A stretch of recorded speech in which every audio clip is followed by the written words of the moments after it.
Shalom, shalom, bien-aimés sœurs et frères. Que la grâce de notre Seigneur Jésus-Christ de Nazareth, l'amour de Dieu notre Père et la communion du Saint-Esprit soient votre partage. Je m'appelle le pasteur Médard Mombeda.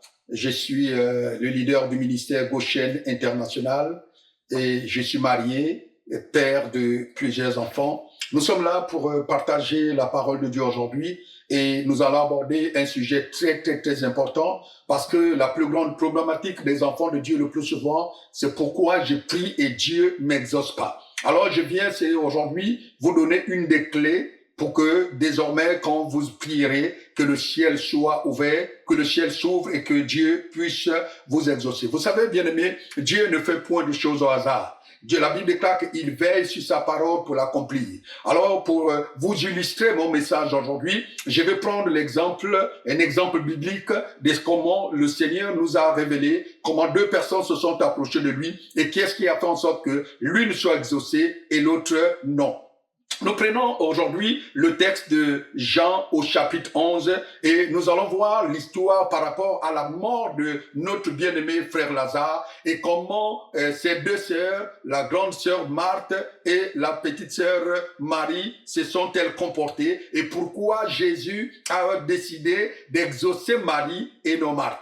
Premièrement, la Bible déclare que chaque fois que Jésus venait dans la maison de Marthe, parce que la maison, l'autre c'était Marthe, et Marthe avait deux petits frères, Lazare et Marie. Alors chaque fois quand Jésus allait chez Marthe et que Marthe recevait Jésus, Marie venait s'asseoir premièrement au pied du maître. Alors Marie préférait enseigner, plutôt recevoir la parole, se faire enseigner, alors que Marthe, comme une autre, s'occupait de beaucoup de choses pour mettre Jésus à l'aise. Un jour, Marthe est venue voir Jésus pour dire à Jésus, est-ce que tu ne te préoccupes pas de ce que ma petite sœur Marie me laisse toute seule à la cuisine? Écoutez bien ce que Jésus va répondre à Marthe. Jésus va dire ceci à Marthe, Marthe, tu te préoccupes pour trop de choses pour rien. Et Jésus va ajouter, une seule chose est importante et Marie a choisi la bonne chose, la bonne part. Jésus a dit ceci, je le répète encore, une seule chose, pas deux. Une seule chose est importante et Marie a choisi la bonne part. Et cette bonne part, bien aimé, c'est celle que tu es en train de suivre. Alors, ne zappe pas, reste là jusqu'à la fin et le Seigneur te fera beaucoup de bien. Parce que c'est ce que Jésus a dit à Marthe, que Marie a choisi la bonne part, qui ne lui sera point ôtée. Cette bonne part, c'était quoi? Cette bonne part, bien aimé, c'était de recevoir la parole, de recevoir l'instruction, de recevoir l'enseignement que Jésus était en train de donner chaque fois qu'il arrivait qu'il allait chez Marthe. Alors, de la même manière que dans l'Ancienne Alliance, nous avons vu qu'après les 21 jours du jeûne de notre bien-aimé frère Daniel, l'ange Gabriel est venu dire ceci à Daniel, que dans les derniers temps, ceux-là seulement qui connaîtront leur Dieu, c'est ceux-là qui agiront avec fermeté. Nous avons besoin de connaître le Seigneur et nous avons besoin de connaître les principes qui nous amènent à l'exaucement et à l'impactation par rapport à la parole de Dieu. Parce que, bien aimé, Dieu ne nous fait du bien, Dieu ne nous exauce que si et seulement si nous faisons les choses selon sa parole. Et c'est pour cela que nous allons parler de l'attitude adéquate à l'exaucement. Je dis bien, le thème de mon exhortation, c'est l'attitude à l'exaucement. La bonne attitude à l'exaucement. Alors, vous connaissez tous, bien aimé, ces textes de Jean au chapitre 11. La Bible déclare que Lazare, leur frère, était malade. Alors, les deux sœurs ont envoyé des émissaires auprès de Jésus pour dire que celui que tu aimes, ton ami, que tu aimes beaucoup, Lazare est malade, viens l'imposer les mains, afin qu'il revive. Et la Bible déclare que du moment où Jésus a reçu, bien aimé, les émissaires qui sont venus l'annoncer, la maladie de Lazare, Jésus est resté 2 jours, donc il ne s'est pas précipité à aller imposer les mains à Lazare. Et derrière, Lazare est mort. Et quand Jésus est revenu à Béthanie, ça faisait déjà 4 jours que Lazare était mort et Lazare était enterré. Et voyez-vous, la première chose, dès qu'on est venu annoncer à Marthe qu'il y a Jésus qui est revenu, il y a Jésus qui est à l'entrée du village, Marthe a couru vers Jésus, et là, nous sommes dans Jean au chapitre 11, au partir du verset 20. À partir du verset 1, écoutez, maintenant vous allez suivre et voir l'attitude de Marthe. Verset 20 dit ceci. Lorsque Marthe apprit que Jésus arrivait, elle alla au devant de lui, tandis que Marie se tenait assise à la maison. Marthe dit à Jésus, écoutez bien ce que Marthe a dit à Jésus, ça veut dire que Marthe connaissait la parole. Et c'est ce que je dis souvent à beaucoup d'enfants de Dieu à l'église, que ce n'est pas une question de connaître la parole. On n'influence pas Dieu en récitant les versets. Dieu ne cherche pas ce que tu connais dans ta tête, Dieu cherche ce que tu as emmagasiné dans ton cœur. Je reprends encore. Ce qui influence Dieu, c'est pas ce que tu connais dans ta tête, mais ce qui influence Dieu, c'est ce que tu as laissé dans ton cœur. Parce que Jésus, la Bible déclare que, bien aimé, c'est de l'abondance du cœur que la bouche parle. Et là où, bien aimé, le Saint-Esprit n'est pas dans notre tête, il est assis, bien aimé, dans notre cœur. Alors, le verset 21 dit ceci, Marthe dit à Jésus, Seigneur, si tu avais été ici, mon frère ne serait pas mort. Ça, c'est général. Ça, c'est une déclaration générale que n'importe qui pouvait donner. Maintenant, voyons bien aimé à partir du verset 22, qui c'est qui prouve que, non, à partir du verset 23, c'est qui prouve, verset 22, peu autant pour moi, verset 22, c'est qui prouve que Marthe était bien enseignée et elle connaissait, elle avait la révélation de ce qu'elle était en train de dire. Le verset 22 dit ceci. Elle dit, elle ajoute, mais, maintenant, je sais que tout ce que tu demanderas à Dieu, Dieu te l'accordera. Ça, c'est la confession de Marthe. Marthe dit à Jésus, que Seigneur, même si tu es venu en retard, le plus important, c'est que tu sois maintenant là. Et tout ce que tu vas demander à Dieu, Dieu va te l'accorder. Donc, et ça, c'est le plus souvent, bien aimé, le comportement de beaucoup d'enfants de Dieu. Seigneur, je sais que tu es puissant. Seigneur, je sais que tu exauces. Seigneur, je sais que tu bénis. Je sais que tu fais ceci. Je sais, ça, c'est de la connaissance intellectuelle. Dieu n'interagit pas avec nous selon la connaissance intellectuelle. Dieu interagit avec nous selon, bien aimé, la foi. La seule chose qui fait bouger le trône de Dieu, c'est quand, bien aimé, nous avons la foi. Et la foi ne vient pas de la tête, la foi, bien aimé, vient de ce que nous croyons dans notre cœur. Vient du dépôt que nous avions dans notre cœur, et cela, bien aimé, fait la grande différence. Alors, Marthe dit à Jésus que tout ce que tu vas demander à Dieu, Dieu va te l'accorder. Et voilà un peu la suite de la discussion. Le verset 23, Jésus répond à Marthe ceci. Jésus lui dit, ton frère ressuscitera. Moi, si j'étais à la place de Marthe, je dirais Amen. Marthe venait de dire à Jésus, je sais que tout ce que tu demanderas à Dieu, Dieu va te l'accorder. Alors Jésus dit, ton frère va ressusciter. Et voilà, bien aimé, là où le problème commence. Jésus dit ça, et voilà, le verset 24, la répercussion de Marthe. Marthe dit, je sais, lui répondit Marthe, qu'il ressuscitera à la résurrection de mort au dernier jour. Et c'est ce que Jésus lui avait dit. Jésus a dit, je suis venu pour ressusciter ton frère. Elle dit non, je sais qu'il va ressusciter au dernier jour parce que tu as dit que dans le dernier jour, les morts vont ressusciter. Mais ce n'était pas, bien aimé, ce que Jésus lui avait dit. Elle voulait faire comprendre à Jésus que je connais mieux que toi et je sais comment ça marche alors qu'elle était en face, bien aimé, d'elle. Elle avait en face d'elle celui qui ressuscite les morts. Malgré Jésus la ramène encore au verset 25. Jésus lui dit, je suis la résurrection et la vie. Celui qui croit en moi vivra, même s'il meurt, et même s'il meurt. Et quiconque vit et croit en moi ne mourra jamais. Crois-tu cela? Jésus veut ramener Marthe à la raison. Que je suis la résurrection et la vie. Celui qui croit en moi, même s'il est mort, il est capable de revivre. Et voilà, bien aimé, ce que dit Marthe. Elle lui dit, oui, Seigneur, je crois que tu es le Christ, le Fils de Dieu, qui devait venir dans le monde.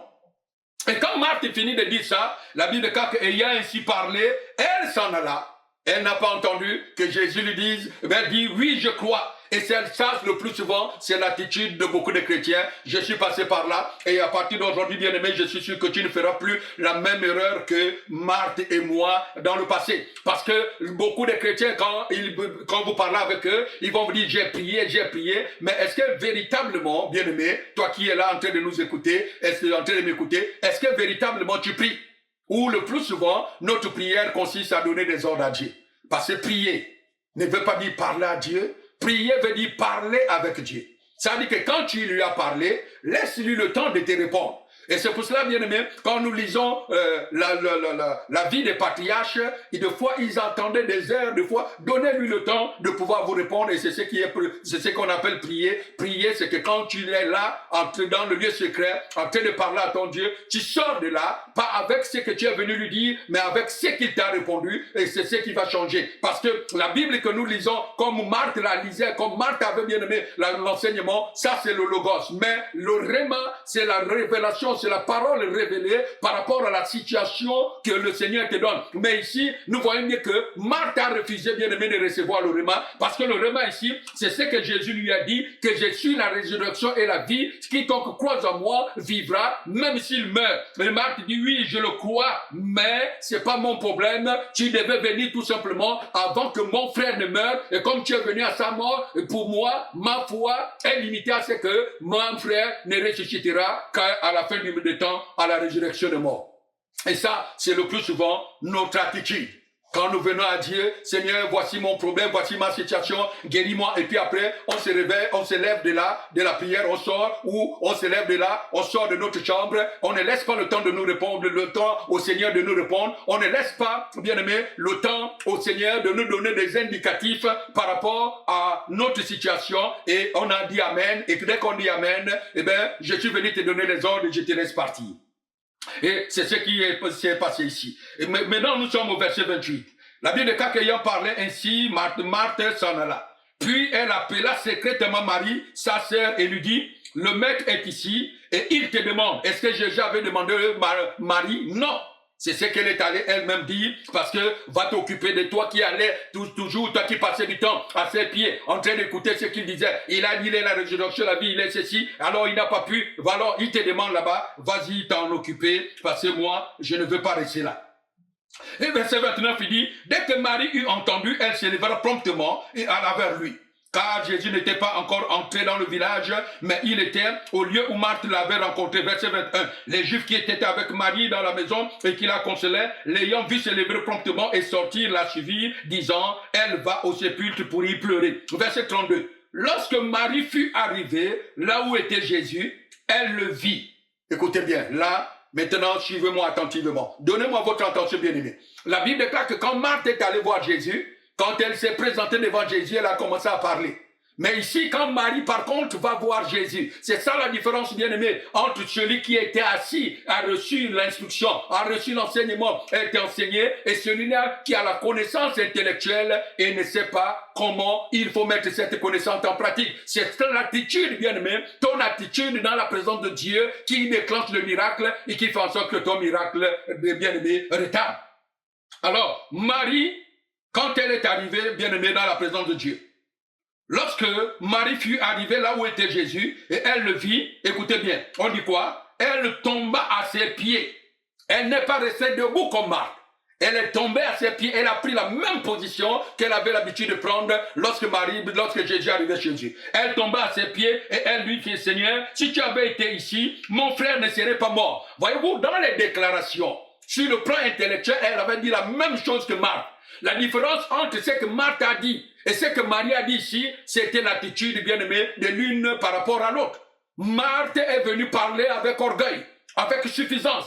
Mais Marie est venue avec révérence, elle est tombée aux pieds de Jésus et elle a reconnu la déité de Jésus. Elle a reconnu que ça, c'est la solution à la situation que la famille est en train de vivre. Et le verset 23, Jésus la voyant pleurer. Elle et les Juifs qui étaient venus avec elle frémit en son esprit et fut tout ému. Et il dit, où l'avez-vous mis? Seigneur, lui répondirent-ils, viens et vois. Et Jésus s'est mis à pleurer. Pourquoi Jésus s'est mis à pleurer? À cause de l'attitude de Marie. Parce que Jésus a comparé entre l'attitude de Marthe et l'attitude de Marie. Marthe est venue sûrement avec le cœur rempli d'orgueil, avec le cœur rempli, bien aimé, de murmures, rempli d'appréhension en se disant, quand on a eu besoin de toi, tu n'es pas venu. Et maintenant qu'on n'a plus besoin de toi, c'est là où tu viens. Qu'est-ce que tu viens venir faire ici? Puisque Lazare est mort, le problème est fini. Mais Marie qui était enseignée, Marie qui avait l'habitude de s'asseoir au pied de Jésus, elle n'avait pas bien aimé la même vision. Elle n'avait pas bien aimé la même attitude que sa sœur, mais quand elle est venue, elle s'est mise à genoux et bien aimée, et c'est pour cela que à Marie plutôt, Jésus dit, vous l'avez enterré où? C'est que Jésus n'avait pas dit bien aimé à Marthe. Verset 36. Sur quoi les Juifs disent, voyez comme il l'aimait. Et quelques-uns d'entre eux disent, lui qui a ouvert les yeux de l'aveugle, ne pouvait-il pas faire aussi que cet homme ne meure point? Jésus, frémissant de nouveau en lui-même, s'est rendu au sépulcre. C'était une grotte et une pierre était placée devant. Jésus dit, ôtez la pierre. encore, bien-aimé, Marthe revient ici encore à la charge. Marthe, la sœur du mort, lui dit, Seigneur, il sent déjà, car il y a 4 jours qu'il est ici. Jésus lui dit, ne t'ai-je pas dit, oh Marthe, Marthe, Marthe, que l'esprit de Marthe te quitte aujourd'hui au nom de Jésus-Christ de Nazareth et que l'esprit de Marie te pousse. Vous vous rendez compte, bien-aimé, ici, Marie, quand elle a fini, bien-aimé, de parler au maître, donc il a fini de confier la situation de leur famille, bien-aimé, entre les mains de Jésus, elle s'est déchargée. Parce que la Bible déclare que venez à moi, vous tous qui êtes fatigués, chargés, et je vous donnerai du repos. Tu ne peux pas aller dans la présence du maître, tu lui donnes la charge, après tu la reportes, tu viens dire, Seigneur, t'occupe-toi de cette situation, mais c'est toi qui te plains, c'est toi qui te préoccupes. Non, quand tu es déchargé de Jésus, bien-aimé de ta situation à Jésus, laisse-lui s'en occuper.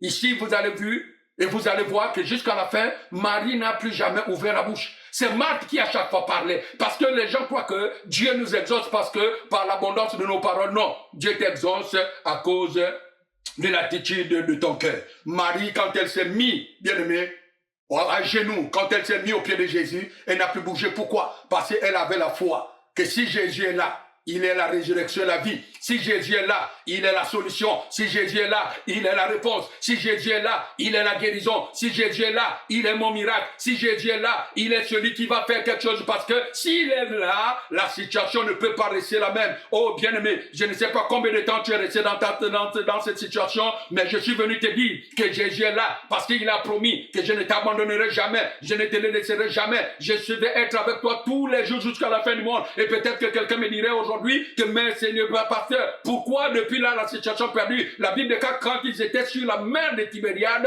Jésus dormait, bien-aimé, sur la barque à la poupe, dans la barque à la poupe. Et à cause de cela, bien-aimé, il a fallu que les disciples le réveillent et, bien-aimé, la solution est venue. Alors réveille Jésus de là où il est et tu verras, bien-aimé, quelque chose changer. Réveille Jésus et fais-lui confiance. Dis à Jésus, je remets la situation entre tes mains et fais-lui confiance et tu verras le miracle au nom puissant de Jésus-Christ de Nazareth. Bien-aimé, le Dieu que tu adores, il est puissant. Le Dieu que tu adores, il est grand. Le Dieu que tu adores, il t'aime. Le Dieu que tu adores, il ne t'a pas abandonné. Il est toujours avec toi. Mais c'était l'attitude de ton cœur qui changeait. Alors change l'attitude et le ciel, bien-aimé, changera, bien-aimé, des relations avec toi au nom puissant de Jésus-Christ de Nazareth. Oh, je prie que, bien-aimé, par cette petite exhortation, que tu sois béni. Je prie que par cette petite exhortation, que la grâce et la faveur du Seigneur soient ton partage, que le ciel s'ouvre et que la bénédiction du Seigneur te suive à partir de maintenant.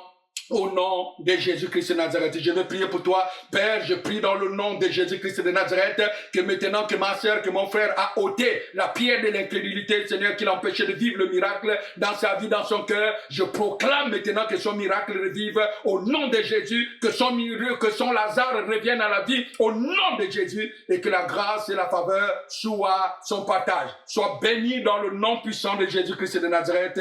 Amen, amen, amen. Permettez que je finisse tout simplement, bien-aimé, pour clôturer en beauté la lecture de notre texte d'aujourd'hui. La Bible déclare qu'ils ôtèrent donc la pierre et Jésus levait les yeux en haut. Il dit, Père, je te rends grâce que tu m'as exaucé. Père, je te rends grâce que tu m'as exaucé. Verset 42. Pour moi, je sais que tu m'exauces toujours, mais j'ai parlé à cause de la foule qui m'entoure, en fait qu'ils croient que c'est toi qui m'as envoyé. Ayant dit cela, il cria d'une voix forte, Lazare sort. Lazare sort. N'oublions pas, bien aimé, que dans Matthieu, au chapitre 18, le verset 3, Jésus a dit que ceux qui hériteront du royaume sont ceux qui sont comme les enfants. La foi, c'est avoir, bien aimé, l'attitude, le comportement et la mentalité d'un enfant. Un enfant, quand tu lui dis, tu lui donnes une pièce et tu lui dis, va me faire ça, il n'a pas la foi dans la pièce que tu lui as donnée, dans la valeur de la pièce que tu lui as donnée, mais sa foi est dans, bien aimé, toi qui tu lui demandes de faire la chose. Alors, bien aimé, quand Dieu te dit qu'il va te bénir, c'est qu'il va te bénir, dis tout simplement Amen comme Marie, mets-toi à ses pieds et attends-toi à vivre ton miracle à partir d'aujourd'hui, au nom puissant de Jésus-Christ de Nazareth. Soyez abondamment bénis. Continuez, bien-aimés, à suivre cette chaîne et partagez-la avec vos bien-aimés au nom de Jésus. Amen.